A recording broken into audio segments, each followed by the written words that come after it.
Kita ke informasi selanjutnya pemirsa, Gubernur Jawa Barat Deddy Mulyadi mendatangi Gedung Merah Putih Komisi Pemberantasan Korupsi di Kuningan, Jakarta Selatan, Senin pagi. Kedatangannya untuk meminta pengawasan dari KPK terkait efisiensi anggaran belanja pemerintah Provinsi Jawa Barat. Deddy Mulyadi atau biasa disapa KDM, Gubernur Jawa Barat mendatangi gedung KPK di kawasan Kuningan, Jakarta Selatan, Senin pagi. Bukan terjerat kasus korupsi, melainkan dirinya memohon agar KPK turut mengawasi upaya efisiensi anggaran pemerintah daerah yang akan dilaksanakannya. Anggaran yang dinilai tidak prioritas seperti perjalanan dinas akan dialihkan untuk pembangunan infrastruktur dan peningkatan layanan publik yang langsung dirasakan masyarakat. Pihak KPK pun mengapresiasi kedatangan KDM. Anggaran daerah Jawa Barat yang mencapai 5 triliun rupiah diupayakan lebih tepat sasaran. Efisiensi diharapkan dapat diawasi ketat dari lembaga anti rasuah. Langkah ini diharapkan mampu memberikan dampak langsung bagi kualitas layanan publik dan kesejahteraan warga Jawa Barat. Berbagai upaya strategik untuk mensinergikan berbagai kebijakan itu pada arah peningkatan sumber daya manusia, kenyamanan layanan pemerintah, dan peningkatan kualitas kesehatan warga. Sehingga Jawa Barat bisa mengalami peningkatan indeks ekonomi masyarakatnya, indeks kesejahteraan masyarakatnya, dan indeks pendidikan masyarakat. Suatu langkah strategi yang kami apresiasi dan kami berharap bahwa apa yang menjadi ide gagasan improvisasi dari Pak Gubernur Jawa Barat ini betul-betul membuat langkah perubahan dan kemanfaatan yang real kepada masyarakat Jawa Barat. 4 orang tewas dan 4 lainnya luka berat akibat kecelakaan yang terjadi antara kereta api dan sejumlah kendaraan di Magetan, Jawa Timur. Hingga kini polisi masih menyelidiki penyebab kecelakaan tersebut. Korban laka depan perlintasan rel kereta api Barat. Kecelakaan maut kereta api terjadi di perlintasan Sebidang, Magetan, Jawa Timur.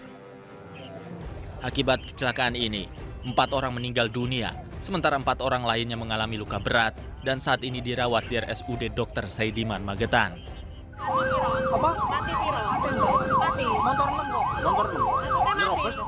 Kecelakaan terjadi pada Senin siang saat kereta api Malioboro Express rute Malang Yogyakarta melintas.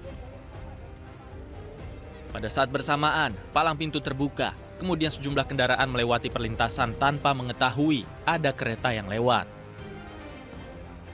Akibatnya 7 kendaraan tertabrak dan terpental sejauh puluhan meter. Kronologi kejadian ternyata ada 2 kereta api, yang satu sudah lewat. Ternyata kereta api satunya masih posisi di jalan, palang pintu sudah dibuka.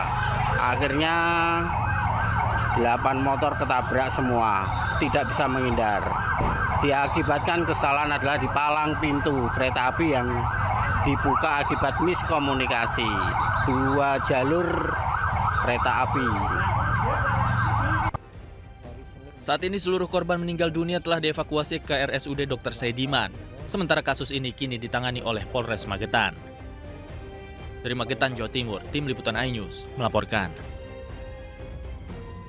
Kita ke informasi selanjutnya pemirsa, pemerintah buka suara perihal nama Menteri Koperasi Budi Aris Setiadi yang terseret dalam persidangan kasus mafia akses judi online di Indonesia. Kepala Kantor Komunikasi Kepresidenan menyebut pemerintah menghormati proses hukum yang berjalan dan tak akan mengintervensi.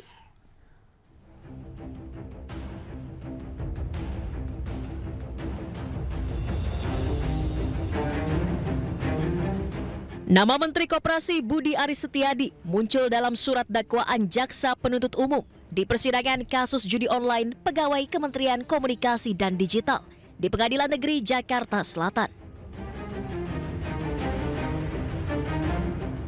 Budi Ari diduga menerima sebesar 50% dari keseluruhan uang setoran ribuan pengelola situs judi online yang dijaga kementerian agar tidak diblokir. Menanggapi hal ini, Kepala Kantor Komunikasi Kepresidenan RI Hasan Nasbi menyebut pemerintah menghormati proses hukum yang tengah berjalan dan tidak akan mengintervensi. Publik diminta bersabar dan menanti putusan pengadilan yang sah. Pemerintah itu menghormati proses hukum.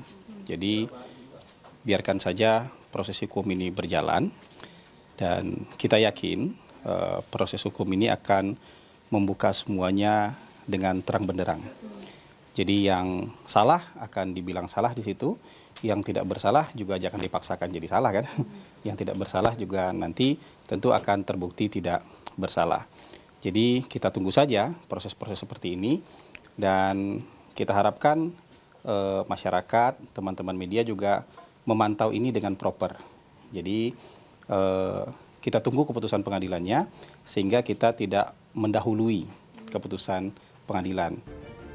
Kasus judi online di Indonesia melibatkan 11 pegawai aktif Kementerian Komunikasi dan Digital. Sidang perdana perkara ini telah digelar pada Rabu 14 Mei 2025 lalu dengan agenda pembacaan dakwaan atas 4 terdakwa. Dalam kasus ini 4 orang masih dinyatakan buron dan dalam pengejaran pihak kepolisian. Tim Liputan iNews melaporkan. Ya pemirsa, nama mantan Menteri Komunikasi dan Informasi Budi Aris Setiadi muncul dalam dakwaan suap judi online Komdiji. Budi Aris disebut mendapat alokasi dana terbesar yakni 50%.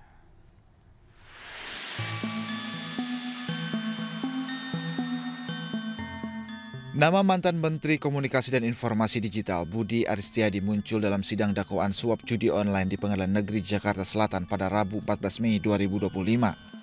Budi diduga terlibat dalam perekrutan pegawai hingga menerima keuntungan sebesar 50% dari penjagaan website judi online. Adapun terdakwa dalam sidang adalah Zulkarnain Apriliantoni, Adi Kismanto, Aulin Jabarti, Kiemas, dan Muhrizan alias Agus. Dalam dakwaan jaksa, Budi Ari diduga meminta rekannya Zulkarnain untuk mencari orang yang bisa mengumpulkan data website judi online. Zulkarnain kemudian mengenalkan sosok bernama Adi Kismanto untuk melakukan praktik penjagaan website judol dengan tarif Rp8 juta per website. Dari praktik ini, Budi Ari diduga menerima sebesar 50% dari keseluruhan website yang berjumlah 1.000 situs. Tim Liputan iNews melaporkan. Sementara itu pemirsa, Kejaksaan Agung menyebut apa yang ada di dalam dakwaan merupakan hasil dari proses penyidikan. Dan berikut keterangan lengkap Kapus Penkum Kejagung Harli Siregar. Majelis Hakim dalam memeriksa mengadili suatu perkara, ya, bagi perkara pidana tentu didasarkan pada surat dakwaan jaksa penuntut umum. Itu koridornya. Nah, jaksa penuntut umum dalam menyusun surat dakwaannya tentu berdasarkan fakta-fakta dalam berkas perkara. Itu ya, tidak boleh lari dari situ. Nah, berkas perkara disusun oleh penyidik berdasarkan bukti-bukti yang diperoleh dalam proses penyidikan. Itu dulu prinsipnya. Nah, tentu dalam kaitan perkara ini kan ada beberapa orang yang sudah statusnya menjadi terdakwa. Ya. Dan tentu jaksa penuntut umum dalam menyusun surat dakwaannya tentu didasarkan pada fakta-fakta yang ada di dalam berkas perkara. Nah, seperti yang dipertanyakan teman-teman media. Nah, lalu seperti apa nanti? Maka kita lihat dalam proses persidangan ini, ya. Karena apa? Karena proses persidangan ini dilakukan adalah untuk mencari kebenaran material yang didasarkan pada berbagai alat bukti. Nah, jadi nanti keterangan saksi-saksi, kemudian apakah ada bukti surat misalnya, bagaimana keterangan dari para terdakwa, kemudian bagaimana petunjuk, ya. Nah, inilah yang akan dinilai oleh majelis hakim. Nah, tetapi sekali lagi bahwa penuntut umum dalam surat dakwaannya itu, ya, bahwa ada pihak-pihak yang disebut di situ, tentu itu didasarkan pada adanya fakta itu di dalam berkas perkara. Nah, namun ya, yang kedua tentu pertanyaannya adalah apakah yang bersangkutan termasuk menjadi saksi dalam berkas perkara, ya. Itu yang harus kita cek, ya. Kalau yang bersangkutan menjadi masuk menjadi saksi dalam berkas perkara ini, tentu penuntut umum selaku pihak yang dibebankan pembuktian, ya, sebagai pemilik perkara tentu ya bisa saja memanggil yang bersangkutan itu sebagai saksi untuk diperiksa di persidangan.